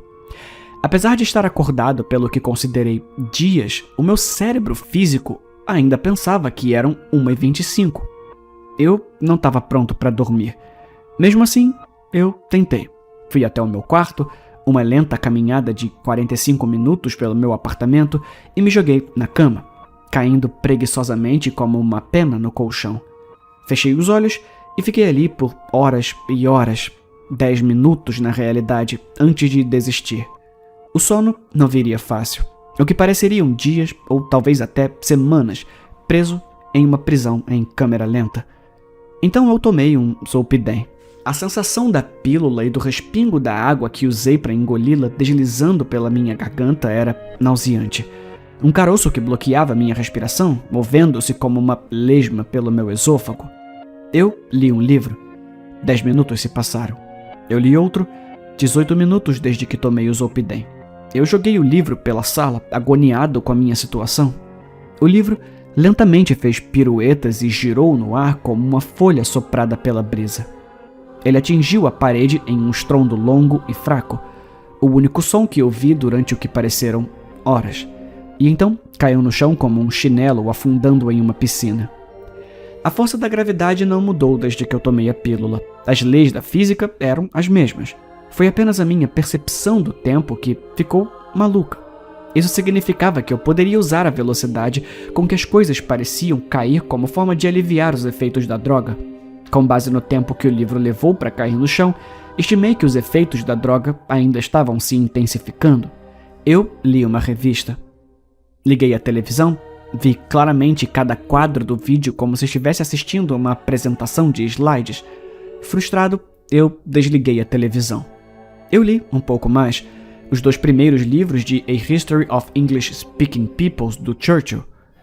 Não é exatamente uma leitura leve. Francamente, eu odiei isso, mas dadas as horas de tédio que seriam necessárias para pegar outro livro na estante, apenas sentar no sofá e ler Churchill era melhor. Ou se preferir, menos pior. Já se passaram 35 minutos desde que tomei o Zolpidem. Deitei no sofá e fechei os olhos. O tempo passou. Eu inalei, um processo que durou horas. O tempo passou, eu exalei por mais horas. O sono simplesmente não vinha. Eu precisava de um novo plano. Decidi voltar ao consultório onde me deram o medicamento. Talvez eles tivessem algo que pudesse neutralizar seus efeitos, ou pelo menos algo para me nocautear até que o efeito passasse. Saí do meu apartamento o mais rápido possível, levando horas para fazer isso. Eu nem me incomodei em trancar a porta. Teria demorado muito. Desça as escadas, é mais rápido que o elevador se você correr. Atravesse o saguão, saia pela porta da frente e vá para a rua. Essas poucas coisas pareciam um longo dia no escritório. Correndo pela rua, dançando e zigue-zagueando entre os pedestres com o que deve ter parecido para eles uma destreza sobre-humana. Desça o primeiro lance de escadas do metrô, do outro lado do patamar. Outra hora. Depois, siga para o segundo lance de escadas. Foi quando o Zolpidem me atingiu. O Zolpidem não me deixou com sono. Não, de jeito nenhum. Em vez disso, deve ter tido uma reação cruzada grave com o medicamento experimental que tomei essa manhã. Eu estava descendo o segundo lance de escadas, movendo-me em câmera lenta, mas ainda fazendo progressões perceptíveis. E então, bam! Tudo parou. O barulho surdo da rua e o barulho do metrô cessaram, substituídos pelo silêncio mais perfeito que já experimentei. Meu movimento para baixo pareceu congelar completamente. Antes do Zolpidem fazer efeito, minha percepção do tempo era talvez algumas centenas de vezes mais lenta do que o tempo real. Depois que o Zolpidem entrou em vigor, o tempo passou milhares de vezes mais devagar. Cada segundo parecia dias para mim. Apenas mover meus olhos para focar em um novo ponto era como uma rolagem incrivelmente lenta em meu campo visual. Ao longo da tarde, aprendi a andar, correr e pular, quando minha mente corria centenas de vezes mais rápido do que o meu corpo, mas com mais 4 ou 5 ordens de magnitude de desaceleração causada pelo Zolpidem. O controle do corpo era quase impossível. Eu caí na escada. Mesmo que eu estivesse quase congelado no meio do passo, controlar meus músculos era impossível. Comandei meu pé para frente por horas, depois para trás por mais horas. Quando parecia que iria perder o próximo passo, horas tentando ajustar o ângulo do meu tornozelo, depois reajustando quando parecia errado. Apesar desses esforços, rolei o tornozelo no passo seguinte. A dor não foi atenuada pela lentidão. Horas de tensão crescente no meu tornozelo dobrado. Os sinais nervosos que enviam dor ao cérebro devem funcionar de maneira diferente dos nervos do meu ouvido. A energia sonora foi espalhada ao longo do tempo, diluída até ficar imperceptível. A dor fluiu para o meu cérebro sem ser diluída pela mudança na minha percepção do tempo. Horas e horas de aumento de peso em meu tornozelo torcido, se transformando em horas e horas de dor crescente após dor crescente. Eu caí para frente, a minha mente em alta velocidade, completamente incapaz de controlar meu corpo em baixa velocidade. Desci durante dias, conseguindo girar o meu tronco o suficiente para evitar que minha cabeça batesse primeiro no chão. Acabei caindo no ombro direito. No início, o impacto nem foi perceptível. Então, senti uma leve pressão no ombro ao entrar em contato com o chão. A pressão cresceu, trazendo dor crescente, hora após hora. Meu ombro finalmente cedeu, saltando do lugar com um puxão nauseante e interminável. Parei dias depois, caí no chão, olhando para o teto. A dor em meu ombro ainda gritava com a intensidade de um ferimento recente e violento. Tive muito tempo para pensar durante aquele outono.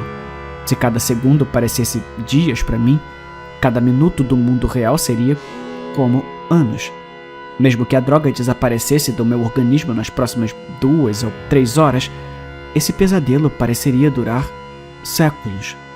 Quando cheguei ao chão, eu tinha um plano. De alguma forma, eu chegaria à plataforma e me jogaria na frente de um trem. Eu me virei sobre minhas mãos e joelhos, dias do meu ombro deslocado, chorando por alívio. Calculei mal minha rotação e rolei de costas. Tentei novamente, caindo de cara no chão, enquanto tentava descobrir como controlar um corpo que se movia mais devagar do que a grama crescia. Semanas de esforço foram finalmente recompensadas com sucesso. Consegui me estabilizar nas mãos e nos joelhos. Se ficar de 4 fosse tão difícil, imaginei que caminhar ou correr estava completamente fora de questão. Então, eu rastejei. Rastejei pelo túnel do metrô. Os olhares idiotas nos rostos da multidão permaneceram em mim por semanas. Rastejei por baixo do torniquete e subi na escada rolante.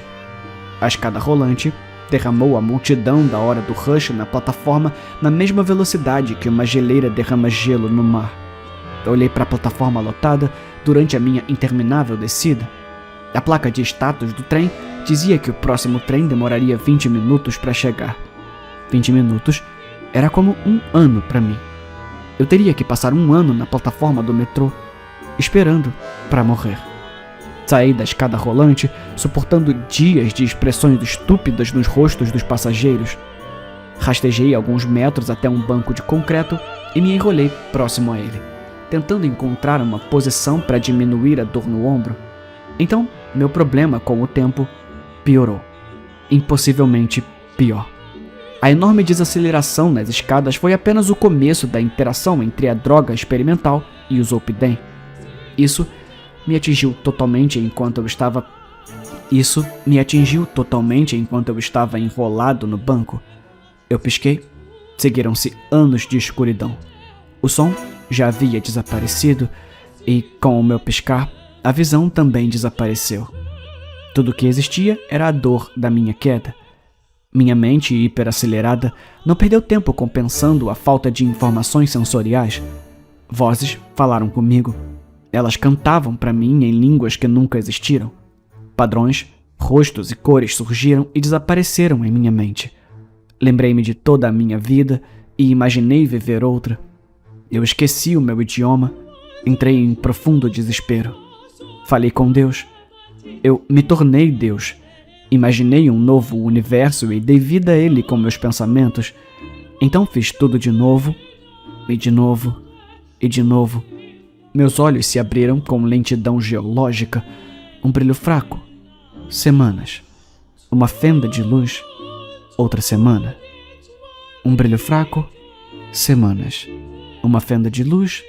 Semanas. Uma visão estreita da plataforma do metrô. Tornozelos dos passageiros perto de mim e um anúncio na parede oposta. Tirei meu telefone do bolso. Um projeto que durou algumas décadas. Como eu posso explicar o tédio? A dor no meu ombro não é nada comparada ao tédio. Cada pensamento que consigo pensar, eu já pensei centenas de vezes. A visão dos tornozelos e dos anúncios nunca muda. Nunca.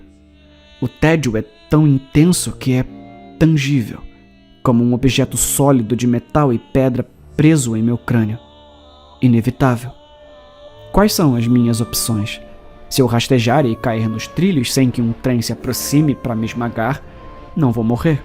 Sentirei ainda mais dor com a queda de mais de 1 metro, mas provavelmente serei resgatado por algum benfeitor na plataforma e incapaz de agir quando o trem finalmente chegar. Meu sofrimento nesse cenário será interminável. Então, eu espero o trem, para que eu possa me jogar embaixo dele. Quando finalmente me atingir, sentirei a dor de ser feito em pedaços durante séculos, até que finalmente a luz da vida deixe meu cérebro e minha experiência termine. Vivi centenas de vidas ao pé deste banco. Sou muito mais velho em espírito do que qualquer ser humano que já existiu. A maior parte da minha experiência de vida tem sido um instante da dor amontoado no chão de uma plataforma de metrô, com uma visão imutável de tornozelos e anúncios. Mas você é o meu plano B, a minha Ave Maria, o meu tiro de misericórdia. Passei a vida inteira digitando e postando essa mensagem na esperança de que alguém a lesse e se convencesse de que meu sofrimento deveria acabar. Alguém nessa plataforma, agora. Alguém que encontre o homem enrolado debaixo do banco, o homem que desceu a escada rolante e o mate o mais rápido possível. Uma bala na têmpora. É tudo o que eu peço. Se você estiver armado e me encontrar no metrô, por favor, atire em mim.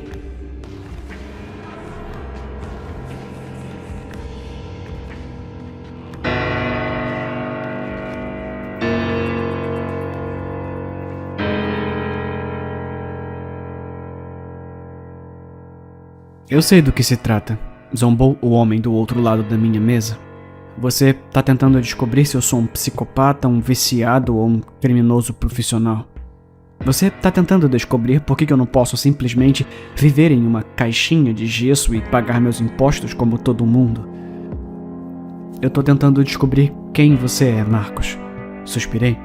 E eu nunca chamaria ninguém de nenhuma dessas coisas. Uma pessoa é mais do que apenas os problemas que enfrenta. Problemas? Você não sabe nada sobre problemas. Eu posso não ser como aqueles desgraçados tristes por aí. Ele gesticulou para os outros sem teto que esperavam no corredor do centro. Mas eu tenho um grande problema. É por isso que eu tô aqui, Marcos. Por que você não fala comigo sobre o que tá incomodando você? Porque eu quero dormir sob as estrelas essa noite e não ser arrastado para alguma cela acolchoada com uma camisa de força. Inclinei-me para frente e levantei os óculos, acariciando meu queixo como se não conseguisse encontrar a coisa certa para dizer. Era um gesto desarmante que ajudava as pessoas a se abrirem comigo. Como assistente social especializada em moradores de rua, eu precisava de todas as estratégias úteis que pudesse obter. A maioria das pessoas com quem trabalhei me viam, na melhor das hipóteses, como uma perda de tempo e, na pior, como uma ameaça. Quanto mais eu entender, mais eu posso te ajudar. Isso é tudo que eu quero, Marcos. ajudar você. Você me deixa fazer isso?" O loiro de 20 e poucos anos do outro lado da mesa revirou os olhos, vermelhos e com marcas escuras por falta de sono. Fora isso, porém, Marcos não era um caso típico. Ele estava bem vestido e barbeado, embora seu terno já tivesse visto dias melhores e seus olhos exibissem sinais vermelhos e com marcas escuras de insônia. Olha, se eu falar sobre isso, pode haver consequências. Consequências horríveis. Pode até trazê-la para sua vida. E eu não quero ser responsável por isso. Eu já tenho merda o suficiente para lidar. Marcos agarrou os braços de sua cadeira e se levantou. Se ele saísse por aquela porta, eu tinha certeza de que nunca teria outra chance de conseguir a ajuda que ele precisava. Marcos, diz em seu arquivo que você nunca dorme 2 vezes no mesmo lugar. Por que isso? Marcos fez uma pausa, com a mochila desgastada na metade das costas. Através das costuras salientes pude ver sua barraca, seu saco de dormir e suas roupas, todos cuidadosamente guardados lá dentro. É por causa dela, não é? Marcos sentou-se novamente. Você tem que me prometer que eu não vou ficar preso em lugar nenhum. O jovem murmurou rispidamente. E que se eu for pego pela polícia ou algo assim, você vai fazer o seu melhor para me libertar na noite seguinte. Eu preciso que você prometa tudo isso. E seja sincera. Olha, eu sei que é uma tarefa difícil e não tem problema em dizer não. Eu vou simplesmente sair por aquela porta. Você preencherá o seu pequeno formulário e nós dois podemos fingir que essa conversa nunca aconteceu. Enquanto ele olhava para mim do outro lado da mesa, com aqueles olhos azuis comoventes e insônios, tive a estranha sensação de que era ele quem estava com pena de mim. Marcos, agarrei a mão do jovem solenemente. Prometo que farei tudo ao meu alcance para atender às suas condições, caso elas surjam. Marcos olhou em volta, como se quisesse se assegurar de que ninguém mais estava ouvindo. Reconheci a expressão perturbada em seu rosto. Ele estava lutando para se convencer a abrir seu mundo interior para um estranho. Deixei-o ficar sentado em silêncio por um tempo, sabendo muito bem que, naquele momento, o que aconteceria a seguir dependia de Marcos. Às vezes, é tão certo que parece errado, sabe? Ele disse, de repente. Você já esteve em uma situação como essa? Você encontra o emprego perfeito, a namorada perfeita, ou a oportunidade perfeita, mas há algo estranho nisso. Entende o que eu quero dizer? Eu balancei a cabeça. Foi assim com o apartamento. Marcos continuou. O meu aluguel estava acabando e eu não conseguia encontrar nenhum lugar que não estivesse a 1 hora de distância do trabalho ou que fosse uma fraude total. Então, eu encontrei 2 quartos, um banheiro legalzinho, recém-formado, mas em um lindo prédio antigo. Era tão perto do meu trabalho que eu poderia caminhar até lá. E o preço era menos da metade do que eu estava acostumado a ver. Folheei o contrato procurando uma pegadinha, mas não havia nenhuma. O local foi alugado por um pequeno grupo de administração imobiliária que possuía apenas alguns edifícios. Eu parecia um locatário confiável, disseram eles, e acho que gostaram disso. Marcos riu amargamente. Eu ainda me lembro de como me senti ao olhar para aqueles pisos de madeira nus e quartos perfeitamente brancos e vazios. Ainda ouço meus instintos sussurrando para mim. Tem algo errado aqui. Saia agora. Mas o que eu posso dizer? Por 800 por mês no centro da cidade? Eu assinei imediatamente. Me mudei alguns dias depois, assim que cheguei do trabalho. Já era tarde e eu estava cansado demais para desempacotar todas aquelas caixas de papelão. Adormeci no colchão puro sem nem me preocupar em tirar o terno. Marcos esfregou a manga, pensativo, e percebi que ele estava se referindo ao mesmo terno que usava agora. Eu tive sonhos horríveis naquela noite, mas, por mais que tentasse, eu não consegui me lembrar de nenhum deles na manhã seguinte. Marcos estremeceu. Então, eu notei as pegadas. Parecia que alguma pessoa descalça havia atravessado o chão empoeirado e ficado a poucos centímetros de onde eu estava dormindo.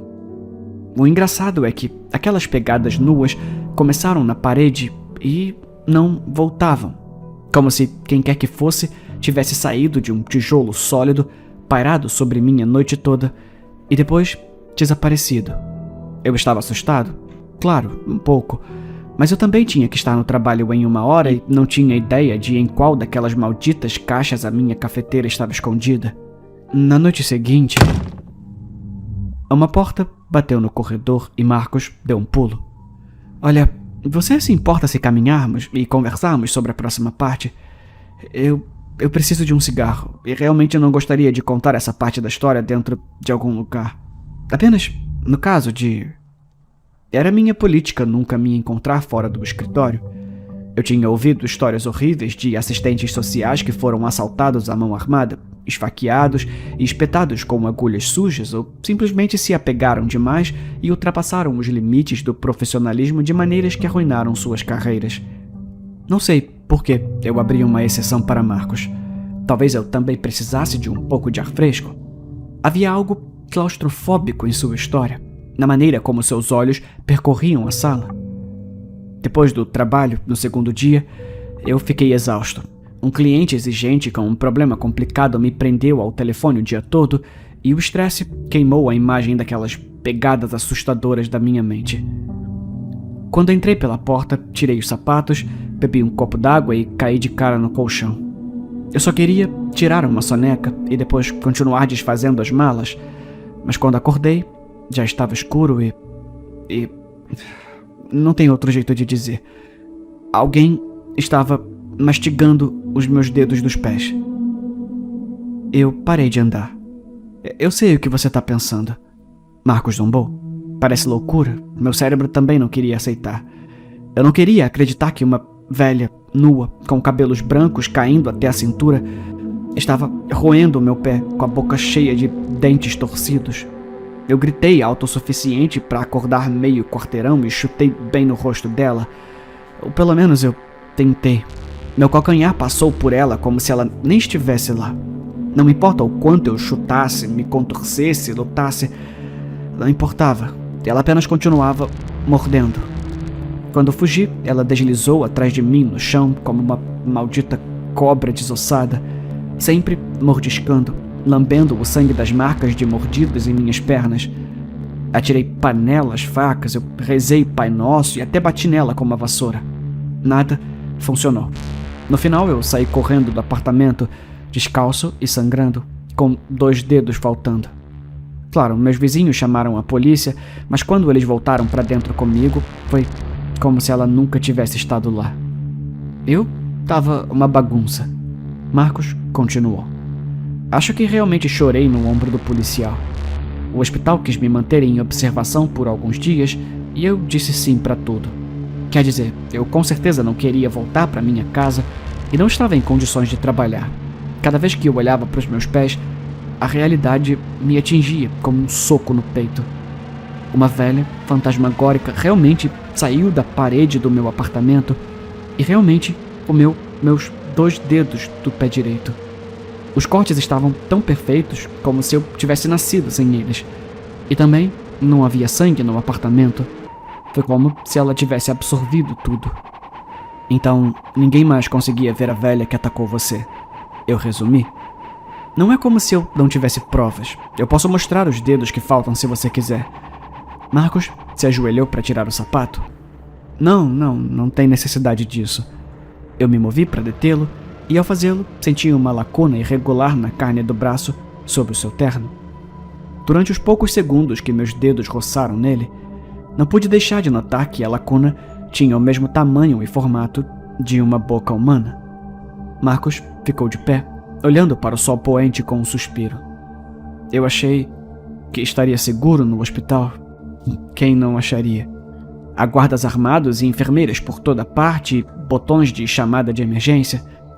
Mas, mesmo com tudo isso, eu ainda esperava vê-la rastejando pela esquina, com um sorriso faminto em seu rosto podre. Quase não dormi naquela noite. Talvez seja por isso que cochilei tão rapidamente no segundo. Marcos respirou fundo e estremeceu. Tudo que me lembro é da dor. A dor e o rosto. Eu deixei meu braço pendurado na grade da cama, naquela segunda noite, e ela simplesmente mastigou. A sua língua espetou minhas veias, sedenta por mais sangue. Seus olhos rolaram para trás. Seus cabelos emaranhados e decrépitos tremiam de alegria. Então, as enfermeiras entraram correndo e ela desapareceu. O pedaço que faltava no meu braço era a única prova de que ela algum dia esteve ali. Os médicos não conseguiram explicar, mas depois de ouvirem minha história maluca, eles também não quiseram me deixar ir. No final, eu tive que meio que fugir do lugar. Eu fiz uma nota mental para verificar o banco de dados do hospital, em busca de qualquer registro da história de Marcos. Você queria saber por que eu moro na rua, certo? O grito de Marcos me trouxe de volta à realidade. Bom, é por isso. Porque sempre que eu fico em qualquer lugar por mais de uma noite, ela aparece de novo. Eu não sei quem ela é ou por que me escolheu para me torturar. Tudo que eu sei é que, se algum dia eu passar 2 noites em algum lugar, eu tô perdido. E é por isso que eu preciso que você me ajude. Certifique-se de que, aconteça o que acontecer, eu nunca durma na mesma cama 2 vezes.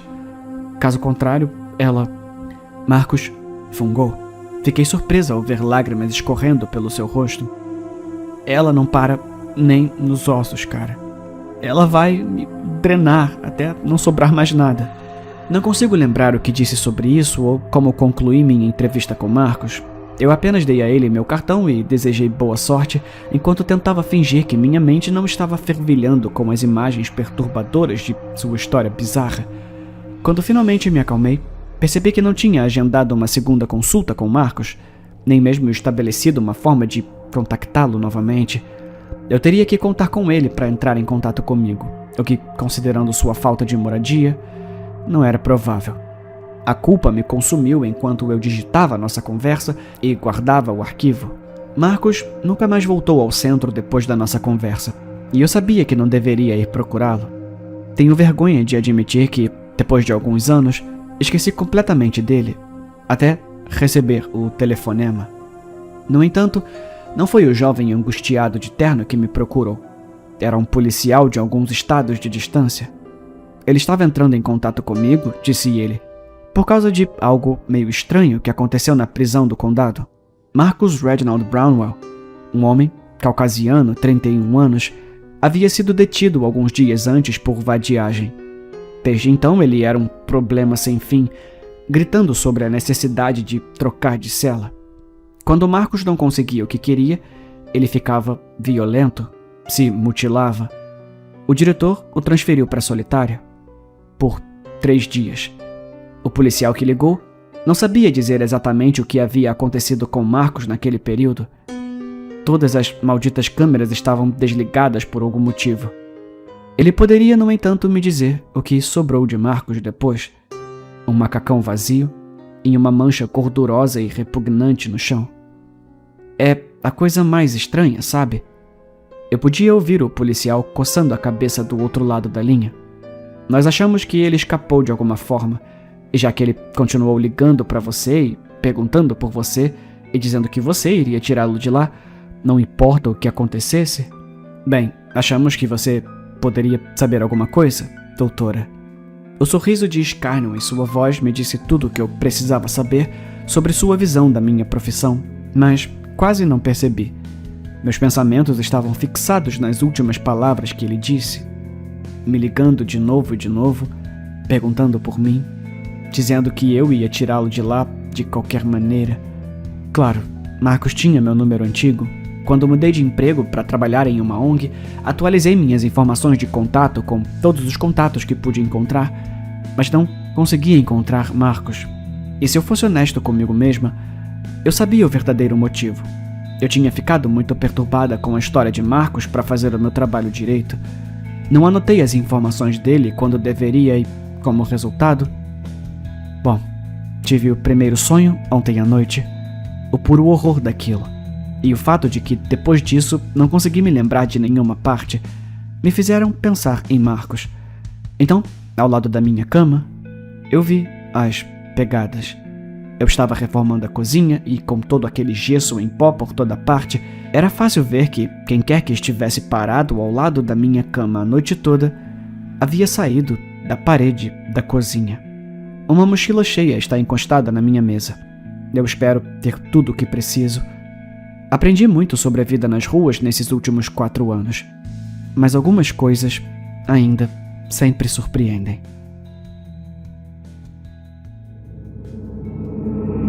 O que não te contam sobre a morte?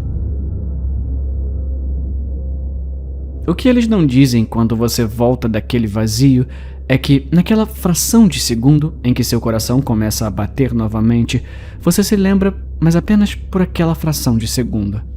O que eles não dizem é que, se você morrer pela segunda vez, aquele eco fugaz permanece. A primeira vez que tive um ataque cardíaco, acordei um pouco mais grisalho do que antes. A segunda vez foi um acidente de carro. Quando acordei na cama do hospital, tudo voltou aos gritos. Os médicos não acreditaram em mim quando contei que o homem ao meu lado, visitando sua esposa, estava prestes a morrer. Não até que o ar-condicionado acima de sua cabeça caiu da parede e abriu sua cabeça como uma melancia madura. Eles ainda não acreditaram em mim e eu acho que... Bom, quem acreditaria? Não sou clarividente de jeito nenhum, mas ainda assim sabia que estava certo. A partir daquele momento, fiz o trabalho da minha vida salvar o máximo que pudesse. A criança atravessando a rua, um arranhão no rosto em vez de mutilado no bloco do motor. Acordei 4 dias depois, no mesmo hospital, só que dessa vez os hematomas nunca desapareceram. A minha pele foi beijada pela morte. A senhora, comendo uma salada de nozes, deveria ter ficado azul segurando sua garganta, mas em vez disso, me repreendeu com raiva por derramar seu almoço enquanto minha garganta se fechava. Naquela vez, meu rosto se afundou. Olhos mais vazios.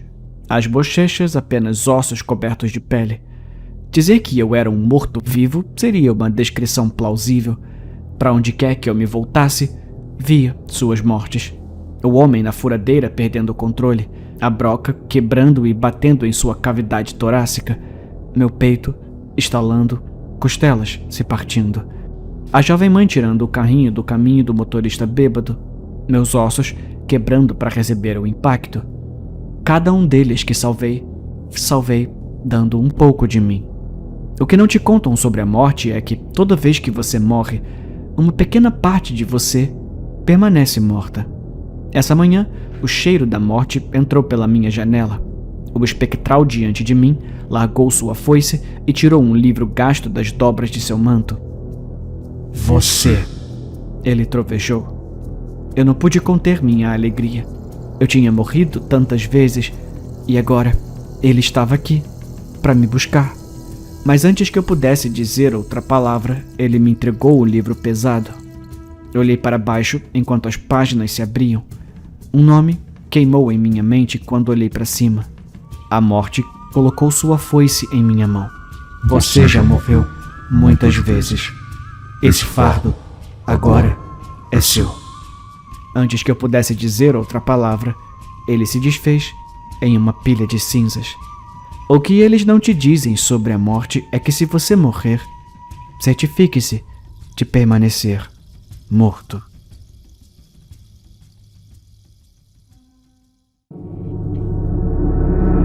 Meu marido está obcecado com uma rachadura na parede da nossa sala.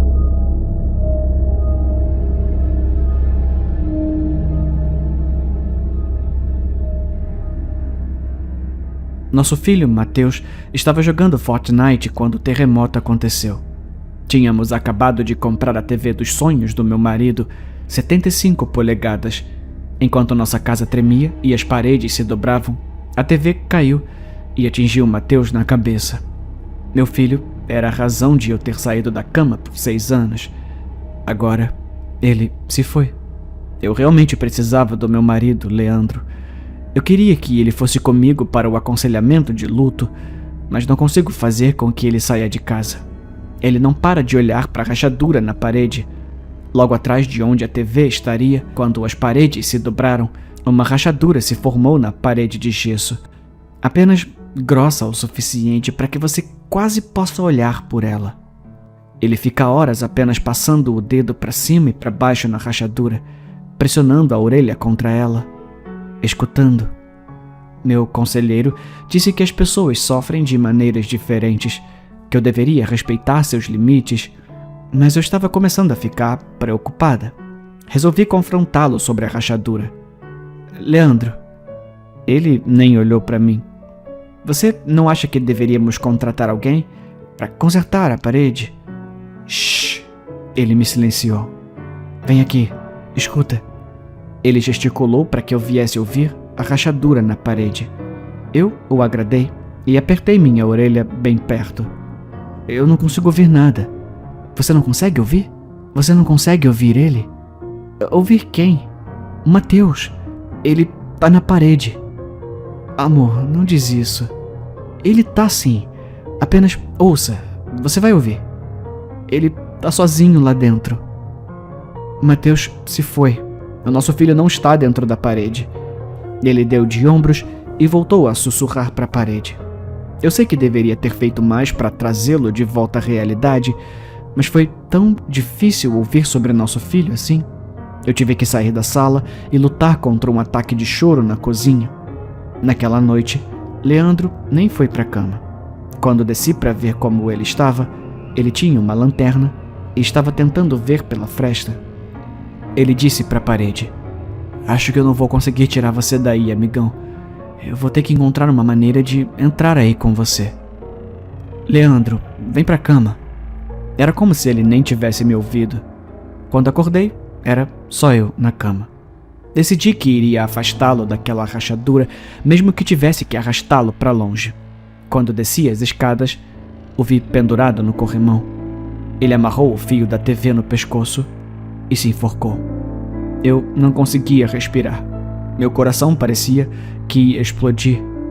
Foi quando eu ouvi, fraco e distante: "Mãe! Mamãe!" Estava vindo da rachadura.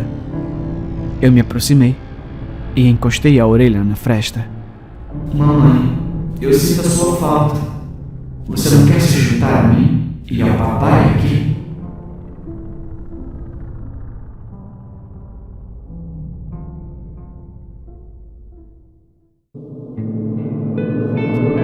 Todas as manhãs, meu marido deixa um bilhete no almoço que ele me prepara para o trabalho.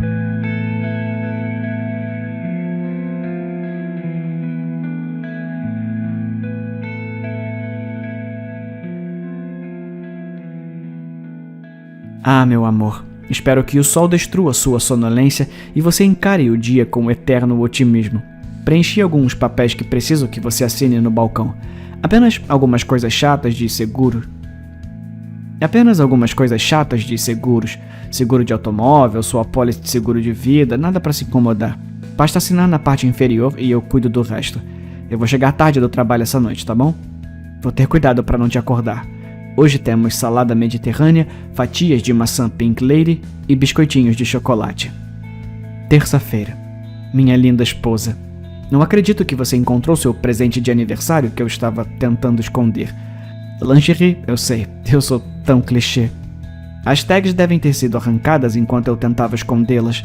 Sei que faltam 5 meses para o seu aniversário, mas eu tô tentando me preparar para que seja ótimo. É também por isso que estava com cheiro de perfume. Eu estava tentando comprar alguns para você na loja, mas você vai ter que esperar pelo seu aniversário para ver. Obrigado por assinar os papéis. Hoje temos peito de peru, salada de pepino, cenouras em conserva, a sua preferida. Quarta-feira. Amor da minha vida, não acredito que a farmácia disse que já peguei sua receita. Eu não fiz isso. Eu sei o quanto você precisa desse remédio, então eu mesmo irei até lá e vou descobrir como eles estragaram tudo. Eu vou até o médico e vou até arranjar um novo se for preciso. Farei qualquer coisa para cuidar de você. Não se preocupa, minha querida. Eu vou me atrasar no trabalho de novo hoje à noite. No cardápio de hoje temos caril de frango tailandês, arroz de jasmim, morangos frescos, biscoitos wafer. Desculpa se o gosto for um pouco estranho, eu nunca fiz curry antes. Certifique-se de comer tudo, é muito saudável para você. Quinta-feira. Meu amor, você está se sentindo bem? Liguei para o seu trabalho e disseram que você nem tocou no almoço. Eu só mencionei isso porque eu estava conversando com a sua irmã. Ela disse que você tem agido de forma muito estranha com ela. Liga para ela tarde da noite e pergunta com quem ela está. Eu gostaria de não trabalhar tanto para ter certeza de que você está bem. Infelizmente eu vou me atrasar de novo essa noite. Hoje fiz frango, salada Caesar uvas e biscoitos Oreo. Sexta-feira. Amor, onde você está? Eu estava com medo quando cheguei em casa e você tinha ido embora. Se você ler isso, preciso que me ligue, ok? A sua irmã não estava atendendo o telefone, então eu dirigi até a casa dela. Muitos policiais estavam lá. Acho que algo muito ruim aconteceu com ela. Percebi que minha arma estava faltando no armário. Você moveu ela para algum lugar? Você tá me preocupando, querida. Na verdade, eu fui a última pessoa a ver a sua irmã, então tenho que ir até a delegacia para responder algumas perguntas. Eles foram bastante inflexíveis sobre isso. Eu posso ser um suspeito? Por favor, me liga. Eu fiz sanduíche de carne e batatas fritas.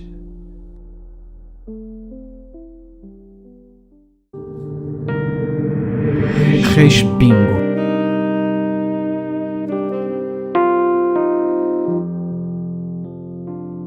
A pior parte de ficar de pé sobre um cadáver é estar acostumado com isso. Qual é a história? Perguntei ao perito forense. Estamos em um campo aberto a quilômetros de distância da civilização. Carros de polícia, fita amarela, os trabalhos de sempre. Tudo por uma pilha não identificável de pasta de carne humana. Eles caíram de muito alto, se espatifaram. Eu olho em todas as direções e não vejo nada, exceto um par de marcas de pneus indo e vindo do corpo. Caíram de onde exatamente? Essa foi a 5ª vez que tive que ir a uma cena de crime exatamente como essa. Um corpo encontrado no meio do nada, esmagado. Como o corpo foi praticamente vaporizado, quase não conseguimos reunir evidências. Eu sabia que estava faltando alguma peça do quebra-cabeça, mas não conseguia descobrir o que.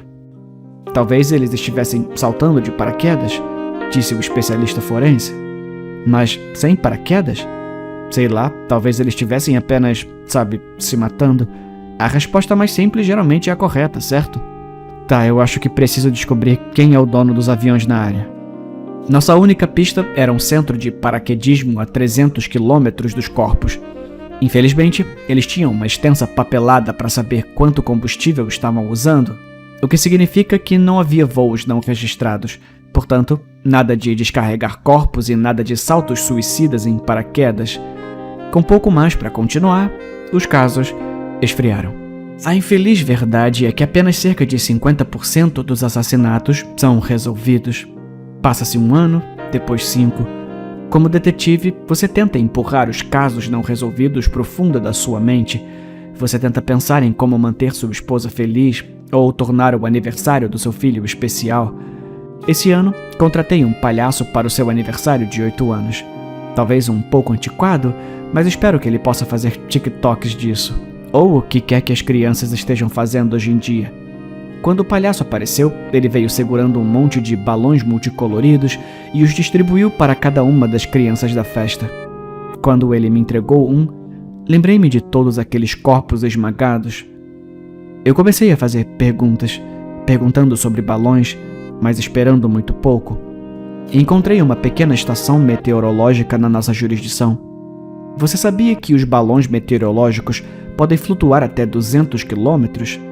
Eu medi 200 quilômetros da estação meteorológica em um mapa, desenhei um círculo e cada corpo foi localizado dentro dele.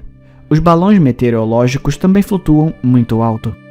Quantos seriam necessários para levantar um humano do chão? Pelas minhas contas, uns 50. Eu sabia que não deveria ter entrado na estação meteorológica sozinho, mas queria ser discreto e resolver esses assassinatos de uma vez por todas. Ele foi muito mais rápido do que eu esperava. O mundo abaixo está parecendo pequeno agora.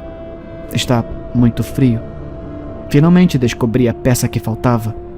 As marcas de pneu. Ele teve que pegar os balões. Bem quando estou prestes a desmaiar do nada, ouço uma cacofonia de balões estourando.